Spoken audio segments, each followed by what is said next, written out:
गुजरात का वडोदरा शहर, जिसे खुद गुजरात के मुख्यमंत्री भूपेंद्र पटेल ने कहा था कि विकास में पीछे रह गया है, उसके बाद विकास कार्यों को तेजी दे दी गई और ये चुनावी साल भी है। ऐसे में कई विकास कार्यों को अंजाम दिया जा रहा है, लेकिन विकास कार्यों को कैसे अंजाम दिया जा रहा है वो हम आपको लगातार वीएनएम के जरिए दिखा रहे हैं। फिलहाल अटलादरा पादरा जंक्शन पर खड़ी हूँ और अटलादरा पादरा जंक्शन से ये जो समन्वय स्टेटस की ओर जाने वाली सड़क है वो मोडोज स्काईलाइन तक बनाई जा रही है। सड़क बनाई जा रही है, बहुत अच्छी बात है। 5,93,93,00,000 की लागत से ये सड़क बन रही है, लेकिन सड़क बनाने में जो गड़बड़ियां हुई है, जो कमियां रखी गई है, उसके चलते इस पर सवाल उठ रहे हैं कि आने वाले दिनों में ये जो सड़क है उसे फिर से उधेड़ना पड़ सकता है।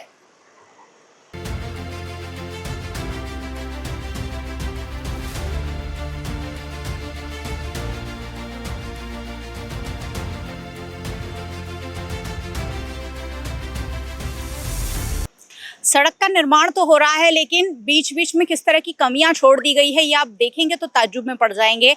सड़क के बीचों बीच मेरे पीछे बड़ा सा बिजली का खंभा है और यहीं से पूरा इलाके में विद्युत की आपूर्ति होती है। फीडर के केबल यहाँ जुड़े हुए हैं और बड़ी सी डीपी है यहाँ पर, और सड़क के बीचों बीच इसे बिना हटाए सड़क बना दी गई है। अगर बिजली की लाइन में किसी भी तरीके की समस्या आती है तो ये सड़क को ज़रूर फिर से उधेड़ना पड़ सकता है। देखिए, सड़क है, दोनों तरफ सड़क है और इसके बीचों बीच एक बिजली का खंभा है। सड़क बना दी गई है और सड़क बनाने का काम फिलहाल चल भी रहा है, डिवाइडर लगाने का काम भी चल रहा है, लेकिन सड़क के बीचों बीच इस तरह के बिजली के खंभे हैं। और ऐसे में अगर कोई भी तरह की दिक्कत आई, मानसून आने ही वाला है, पानी भरने वाला है, ऐसे में विद्युत आपूर्ति में किसी भी तरह की दिक्कत आई तो इस नई नवेली सड़क का क्या होगा, उस पर एक बड़ा सवालिया निशान है।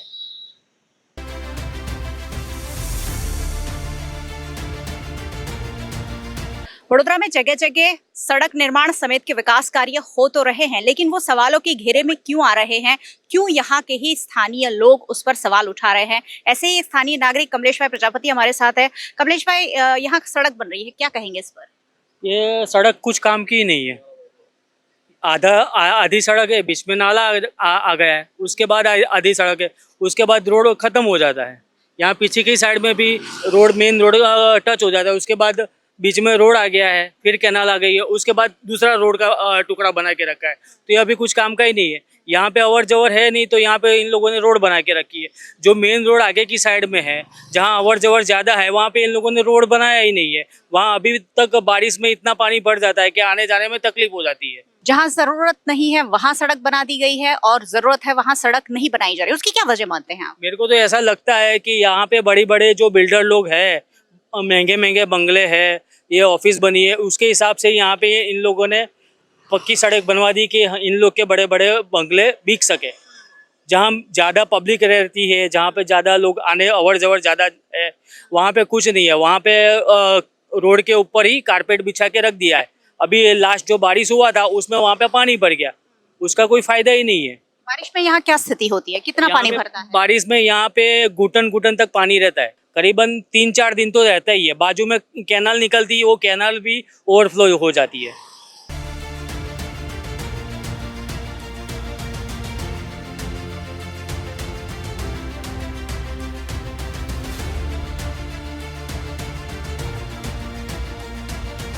सड़क बनाई जा रही है, बीच में ड्रेनेज है, बीच में लाइट के खंबे हैं, वो भी चलिए समझ सकते हैं कि शायद रास्ते में आ रहे हैं, उसी पर बना दिया गया है, क्योंकि कॉन्ट्रैक्टर को तो काम दिया गया था सड़क बनाने का, उन्हें ड्रेनेज हटाने का या बिजली के खंभे हटाने का नहीं किया गया था। लेकिन सड़क बनाने में भी क्या गड़बड़ियां हुई है, देखिए। सड़क आप देखेंगे तो बिल्कुल ऊंची नीची दिखाई पड़ेगी, कहीं से ऊंची है, कहीं से नीची है, फिर आगे जाएंगे तो ऊंची है, फिर नीची है। ऐसे में रोलर कोस्टर जैसी सड़क अभी से ही दिख रही है, अभी तो बन रही है, और आप सीधा सीधा इसे देख पाएंगे कि बीच में से दबी हुई ये सड़क है, यानी कोई लेवलिंग यहाँ किया ही नहीं गया है। ऐसे में ये सड़क कौन से इंजीनियर ने और कौन से कॉन्ट्रैक्टर ने बनाई, उस पर बड़ा सवाल या निशान है। वडोदरा महानगर पालिका अगर इस सड़क के पीछे 6 करोड़ रुपए का खर्च कर रही है तो अधिकारी जो है वो कहाँ इंस्पेक्शन कर रहे हैं? अगर इस तरीके की सड़क बन रही है ऊंची नीची जैसी तैसी, तो पैसे चुकाने का और लोगों के, जनता के पैसों की फिजूल खर्ची का क्या मतलब है, ये समझ से भी परे है।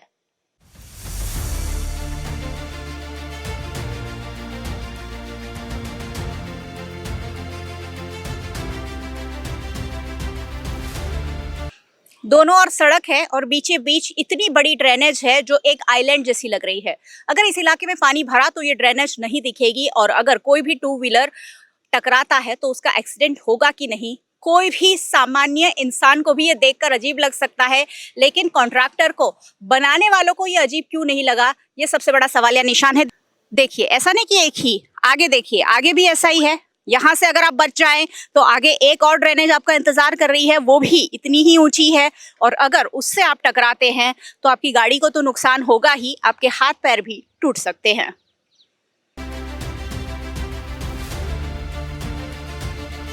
ये जो सड़क है ना, उसे देखकर भी मुझे हंसी आ रही है और दुख भी हो रहा है। सड़क अभी बन रही है, डिवाइडर तो बिल्कुल नया बनाया जा रहा है। आगे मैंने पहले ही दिखाया आपको कि सड़क अभी डिवाइडर बनाया जा रहा है और ये डिवाइडर 1 या 2 दिन पुराना, ज्यादा से ज्यादा 1-2 दिन पुराना होगा और उसकी हालत देखिए। 1 या 2 दिन में बनाया हुआ डिवाइडर अगर ऐसा हो रहा है तो बारिश आने वाली है, उसके बाद सालों साल ये डिवाइडर कैसे चलेगा, उस पर बहुत बड़ा सवाल या निशान है, जिसका जवाब कौन देगा ये भी एक बड़ा सवाल है। सड़क बन रही है, सड़क के बनाने में जो मिट्टी यहाँ से निकाली गई होगी वो भी सड़क के किनारे ही ढेर कर दी गई है।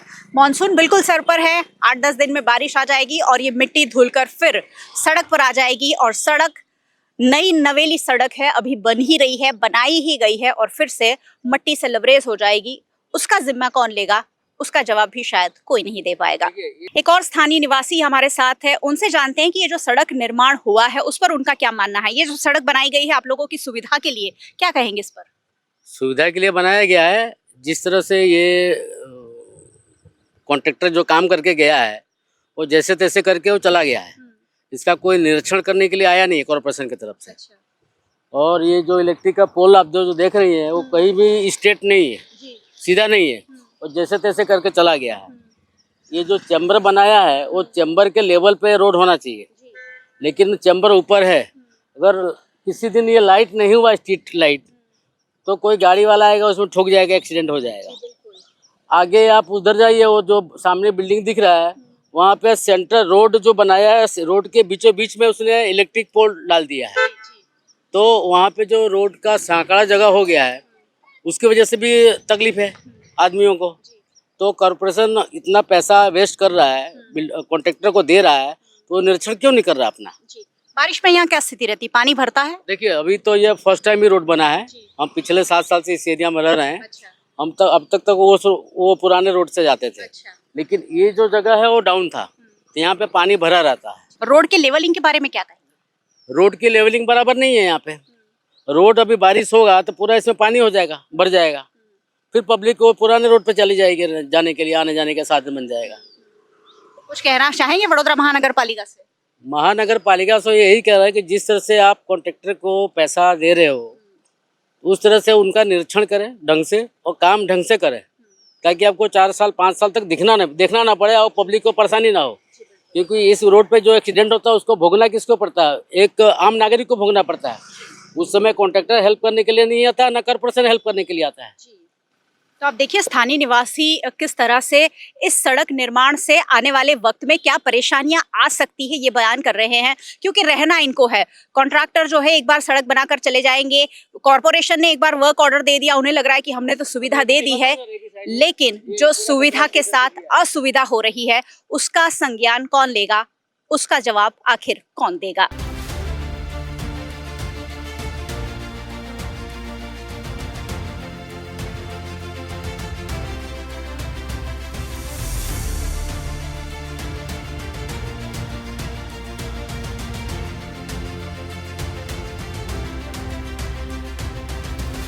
समन्वय स्टेटस से मेडोस स्काईलाइन तक की करीब 2-2.5 किलोमीटर की ये सड़क है जो करीब करीब 6 करोड़ की लागत में बनाई जा रही है। सड़क बिल्कुल उबड़ खाबड़ है, कहीं स्लैब है, कहीं ऊंचा है, बीच में ड्रेनेज है, बिजली के खंभे है और यहाँ तो आप देखिए सड़क आधी अधूरी ही बिना बनाए, पता नहीं क्यों बीच में इतना पट्टा छोड़ दिया गया है। जब भी कॉन्ट्रैक्टर पैसे लेकर ये काम करते हैं, इस तरीके के काम क्यों करते हैं उस पर बहुत बड़ा सवाल या निशान है। इस तरीके के काम अगर उन्हें देखता कौन है, उनका इंस्पेक्शन कौन करता है? यहाँ वाली सड़क बहुत ऊंची, यहाँ वाली सड़क बहुत नीची है और 6 करोड़ रुपए अगर कॉन्ट्रैक्टर की जेब में चले जाते हैं तो ये सीधे सीधे जनता की जेब से जाते हैं। वडोदरा महानगर पालिका के अधिकारी अगर वीएनएम के कैमरे से ठीक तरीके से नहीं देख पा रहे तो यहाँ मौके पर आकर जरूर इंस्पेक्शन की करें कि किस तरह की सड़क बनाई गई है और किस तरह का निर्माण कार्य विकास कार्य के नाम पर हुआ है, जो जनता को सुविधा देने के बजाय उनकी असुविधा में, उनकी मुसीबतों में इजाफा करेगा। मॉनसून सर पर है और इस तरह की कार्रवाई अगर ठीक से नहीं की गई तो चुनावी साल है, वडोदरा महानगर पालिका के जनप्रतिनिधियों को वोट लेने में भी दिक्कत आ सकती है। 6 करोड़ रुपए का ये पूरा विकास कार्य और कॉन्ट्रैक्टर को तो पैसे मिलेंगे ही, साथ ही अधिकारियों को, साथ ही रूलिंग पार्टी को और बहुत सारे अलग अलग लोगों को ये पैसा जा सकता है और ऐसे में ये जो काम किया गया है उस पर बहुत बड़ा सवालिया निशान उठ रहा है। सहयोगी भरत राजपूत और प्रवीण सोलंकी के साथ मयूरिका, वीएनएम टीवी के लिए।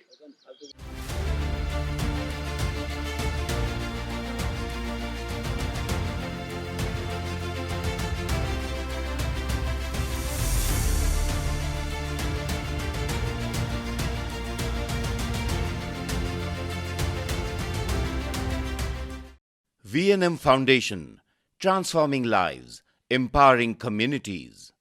Inspired by the late Shri A.D. Vyas's life journey, the VNM Foundation was established in 2018, dedicating and making a positive and enduring impact on lives of individual and community.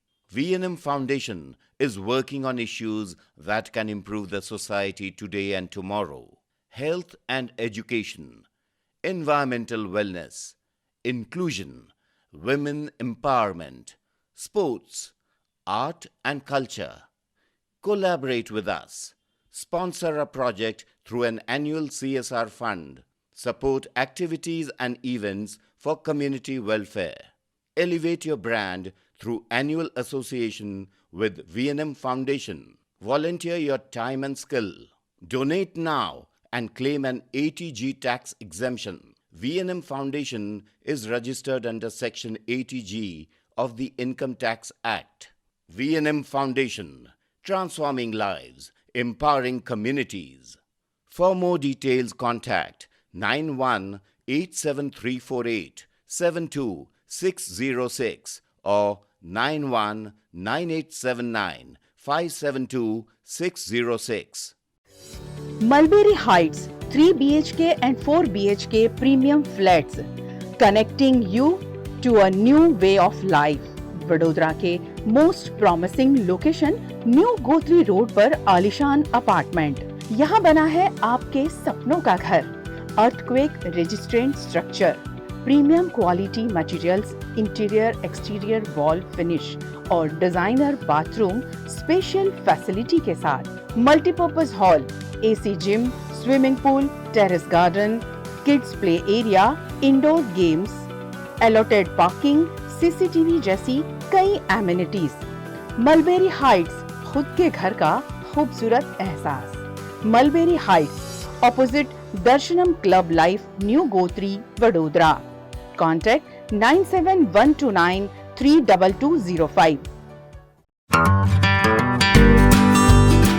Hotel Tarasons, Maharaja Sayajirao की नगरी में आधुनिकता को संजोती एक ऐसी भव्य hotel जो आपको कराती है कभी न भुला पाने वाला एहसास।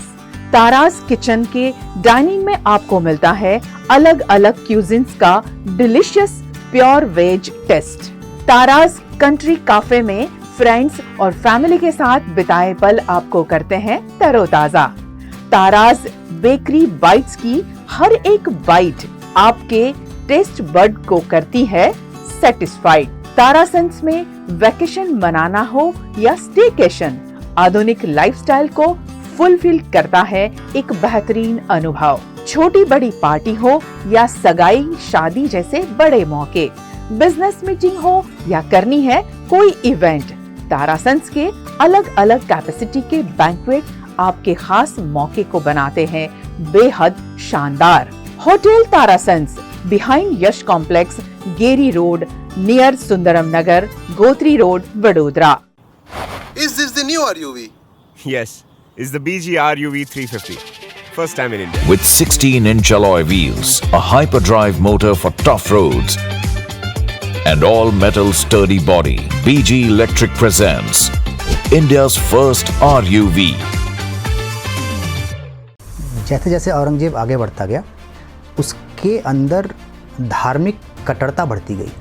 हिंदुओं को लेकर उसने तमाम ऐसे निर्णय लिए, जैसे कि होली बनाना उसने बंद कर दिया, दरबार में उसने अपने म्यूज़िक सिंगिंग वगैरह को बंद करा दिया। उसने अपने एक सिपा सलार का आदेश दिया था कि जितने भी हिंदुओं के मंदिर हैं सबको तोड़ डाला जाए, और उसके नाम पे तो इतने सारे इतिहासकारों ने लिखा है कि वो सामूहिक कत्लेआम कराता था हिंदुओं का।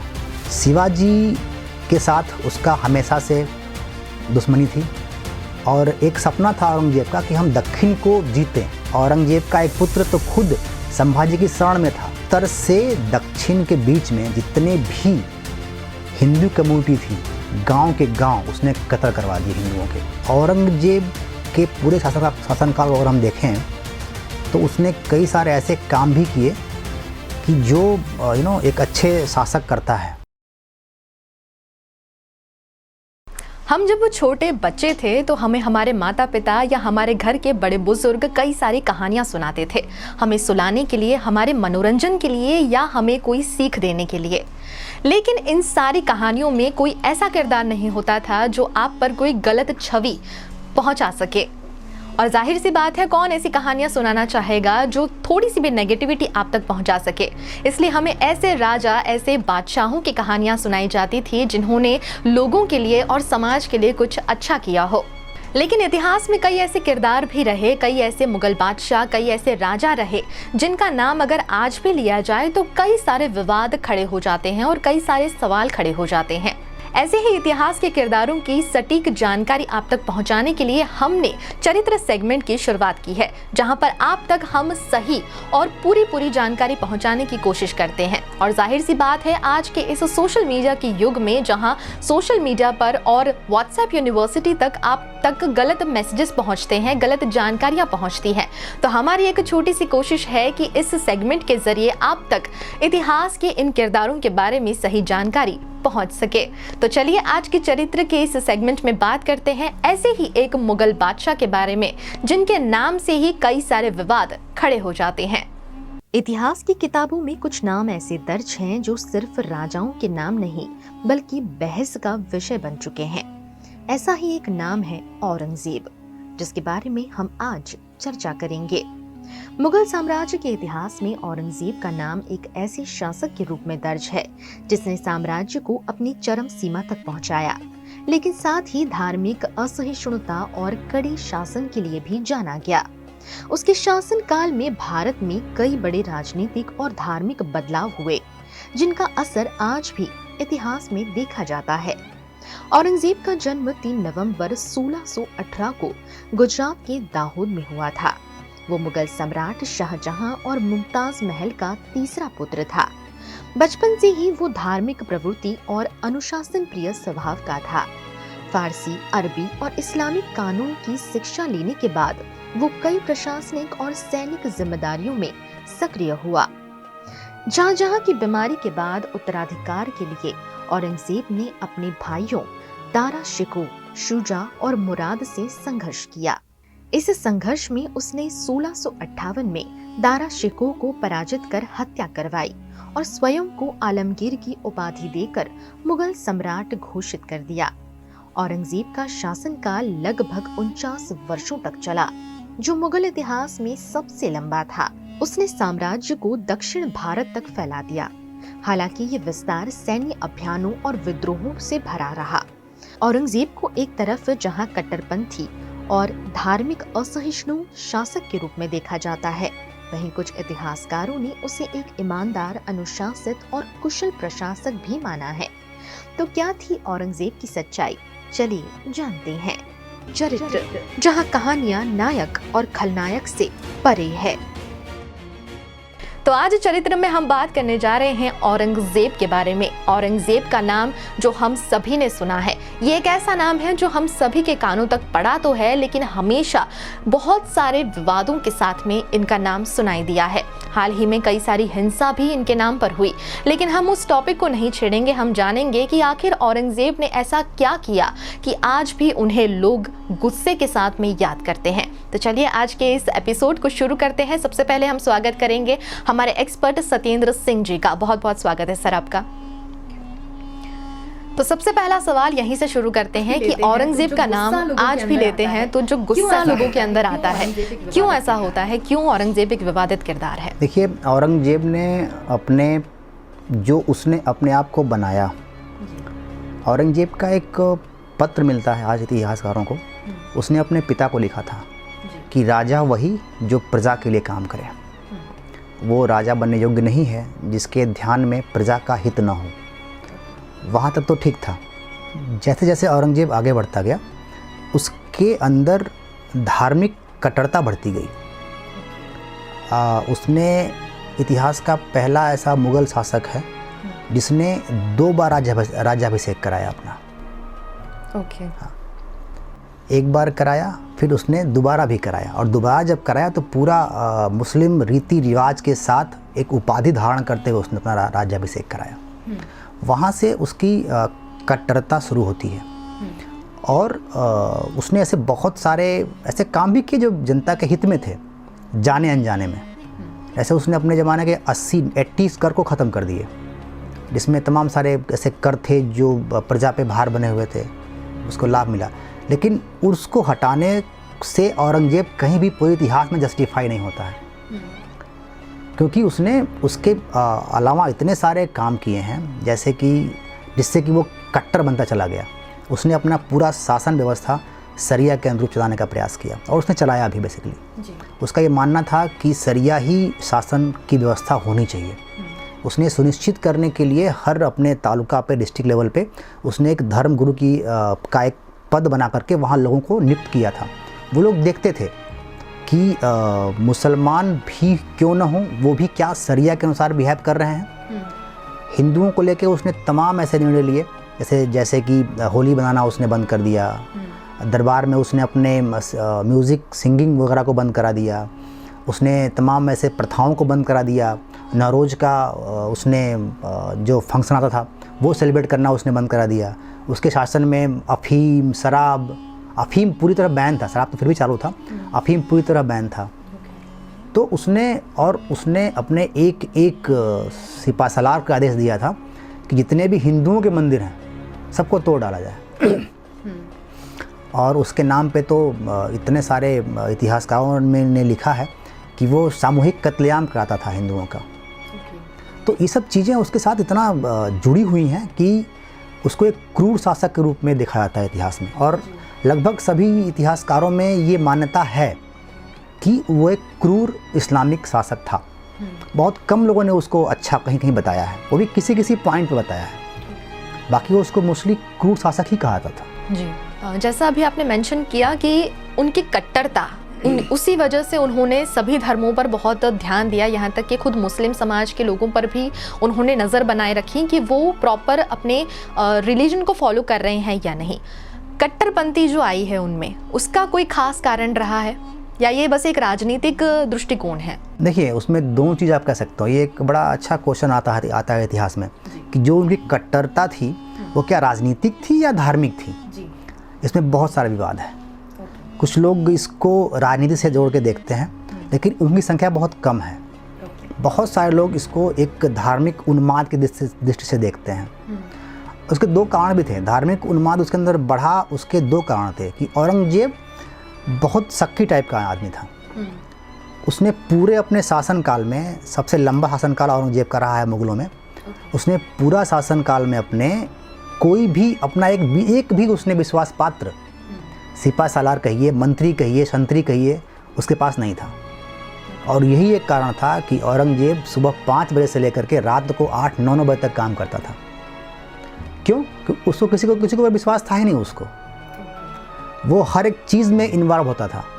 इवन जब उसकी डेथ हुई 1707 में, तो उसके पहले तक, कुछ सालों पहले तक वो छोटी छोटी चीज़ों में भी उसकी इन्वॉल्वमेंट थी। तो वो ये दर्शाता है कि आपने अपने जीवन में कोई ऐसा संबंध, ऐसा विश्वास पात्र व्यक्ति नहीं कमाया है कि जो आपके काम को देख सके। सबसे बड़ी कमी थी औरंगजेब की, सक्की होना उसका। तो इस तरह से उसने, और उसी के लिए फिर वो शरिया के हिसाब से शासन करता गया, अपनी कट्टरता को बढ़ाता गया वो। ऐसा भी इतिहास में उल्लेख मिलता है कि सिर्फ हिंदू और मुस्लिमों पर नहीं बल्कि और भी धर्मों पर कुछ क्रूरता उन्होंने करी है, इसमें कितनी सच्चाई है? नहीं, बिल्कुल सच्चाई है। सबसे ज़्यादा अगर किसी को उसने प्रताड़ित किया तो हिंदू धर्म को प्रताड़ित किया, उसके बाद सिखों को प्रताड़ित किया उसने। जो सिख समाज था हमारा, उनके औरंगजेब के फादर के समय उन लोगों में संधि थी कि भाई आप अच्छे से रहिए, कोई दिक्कत हमको नहीं है, ठीक है। लेकिन औरंगजेब का समय आते आते पूरा का पूरा सिनेरियो चेंज हो गया। अच्छा, पहले सिख समाज जो था वो युद्ध में विश्वास करता ही नहीं था, लेकिन 9वें गुरु जो थे तेग बहादुर जी, उनके समय से सिखों ने अपने आप को कन्वर्ट कर लिया कि भाई हम सिर्फ एक धार्मिक संगठन नहीं है, हमको एक युद्ध स्तर पे भी हमको तैयारी करनी पड़ेगी। तो तेग बहादुर जी के समय के बाद, उनके समय के साथ ही सिखों ने जो है अपने आप को एक युद्ध क्षेत्र में माहिर करना शुरू कर दिया। और जब गुरु गोविंद सिंह का समय आया तो पूरी तरह से एक सैनिक के रूप में उन्होंने पूरा अपने आप को प्रेजेंट किया, बनाया, सिखों को एकत्रित किया, एकजुट किया। औरंगजेब के खिलाफ बहुत सारी लड़ाइयाँ लड़ी, किसी में हार मिली, किसी में जीत मिली। इन सब को देखते देखते उनके पूरे जो उनके पुत्र थे वो शहीद हुए इस तमाम युद्धों में। दीवारों में जिंदा चुनवा दिया गया उनके पुत्रों को। तमाम इतिहास में आप देखेंगे तो बहुत सारी कहानियाँ ऐसे मिलती हैं जो सच्चाई है कि औरंगजेब ऐसा था। वो किसी भी विद्रोह को कुचलने के लिए किसी भी हद तक जाने को तैयार था। जैसा आपने कहा कि इतिहास में कुछ ऐसे भी उल्लेख मिलते हैं और इसमें कितनी सच्चाई है ये भी आप बताइएगा कि उन्होंने अपने भाई को कत्ल कर वो शासन काल पर बैठे थे, वो गद्दी पर बैठे थे। और जैसा आपने कहा कि वो एक ऐसे मुगल बादशाह थे जो किसी पर भी भरोसा नहीं करते थे और इसी वजह से उन्होंने खुद ने ही सारी चीज़ें करी। लेकिन क्योंकि उनका शासनकाल इतना लंबा रहा तो किस तरह से उन्होंने अपनी इस गद्दी को इतना सेफ रखा और मराठाओं के साथ में उनके क्या संबंध रहे और कैसे रहे? औरंगजेब का सबसे बड़ा, उसको प्लस कहिए माइनस कहिए, वो बात का एक विवाद का विषय है। लेकिन सबसे अगर हम उसको पॉजिटिव वे में लें तो हर चीज़ में इन्वॉल्व रहता था। स्मॉल से स्मॉल चीज़ों में भी वो उसकी इन्वॉल्वमेंट रहती थी। नेगेटिव लें तो इसको ये मतलब होता है कि वो उसके पास कोई लोग नहीं थे जो बेसिकली उसके लिए प्रॉपर काम कर सकें। अब इसको लेकर के क्या हुआ, जब गद्दी के लिए संघर्ष चल रहा था तो औरंगजेब बहुत दूरदर्शी था। उसने देख लिया था कि उनके पिता का झुकाव दारा सिखों की तरफ था। लेकिन दारा सिखों थे वो सूफी विचारों से प्रभावित थे। उनको बहुत ज़्यादा उनके अंदर कट्टरता उनके अंदर बहुत नहीं थी। कुछ भाई इसके पहले युद्ध में मारे जा चुके थे औरंगजेब के। जो बचे थे गद्दी के लिए इसने उन सब का कत्ल किया। पहले उन्होंने अपने फादर को बंदी बनाया, जेल में रखा और अपने सारे भाइयों का कत्ल किया। लास्ट में दारा सिखों बचे थे, उनको भी कत्ल किया। कुछ इतिहासकार लिखते हैं कि उन्होंने सर काट करके अपने पिता को जेल में दिया जिससे उनकी डेथ हो गई। कुछ इतिहासकार लिखते हैं कि उनके फादर की डेथ नॉर्मली हो गई, मतलब जेल में रहते रहते अस्वस्थ होने के कारण हो गई। लेकिन हाँ, ये तो सच्चाई है कि उन्होंने कत्लेआम करके ही गद्दी को हासिल किया। और जहाँ तक बात मराठों की है तो शिवाजी के साथ उसका हमेशा से दुश्मनी थी और एक सपना था औरंगजेब का कि हम दक्षिण को जीतें, जो कि उसका मरते दम तक उसकी ये सपना पूरा नहीं हुआ। क्योंकि मराठे अपने ज़माने के और आज भी आप देखो तो बहुत कट्टर होते हैं चीज़ों को लेकर के। वो सही हैं तो सही हैं, गलत हैं तो गलत हैं। सेम था, शिवाजी ने एक बहुत अच्छा साम्राज्य बनाया था और औरंगजेब हमेशा उनसे लड़ता रहा, लेकिन कभी जीत नहीं पाया शिवाजी से। जब शिवाजी जी की डेथ हुई उसके बाद उनके पुत्र संभाजी को शासन मिला। वो भी तमाम तरीके से उथल पुथल रहा। उसके बाद मराठाओं के बीच में भी तमाम, एक बार संभाजी ने खुद मराठाओं से विद्रोह किया था, जाके मुगलों से संधि की थी। उसके बाद फिर वापस आके फिर गद्दी लेना और फिर संभालना, फिर लोगों को संगठित करना। तो संभाजी ने बहुत अच्छे से मराठाओं को एकजुट किया और इनके खिलाफ लड़ाई लड़ी। लेकिन कुछ अपने अंदर गद्दार लोग होते हैं, उनके कारण संभाजी को घेर के बंदी बना दिया इसने, औरंगजेब ने। एक इसमें कहानी ये आती है कि उसके जितने सिपा सलार थे वो संभाजी के पास जाने से डरते थे। इतने वो विशाल थे, इतना देर उनके अंदर शक्ति था, पावर था, और युद्ध कला में संभाजी माहिर थे। तो उनके सिपा सलार उन संभाजी के नाम से डरते थे। और औरंगजेब का एक पुत्र तो खुद संभाजी की शरण में था। हाँ, तो उसने खुद संभाजी का अपने क्या था कि औरंगजेब का पुत्र भी चाहता था कि हमको गद्दी मिले औरंगजेब के बाद। तो उसने भी अपने पिता की ही रणनीति अपनाई, भाई पिता को मारो और गद्दी पे बैठो। तो पिता को मारने के लिए, हराने के लिए उसने संभाजी से हाथ मिलाया था।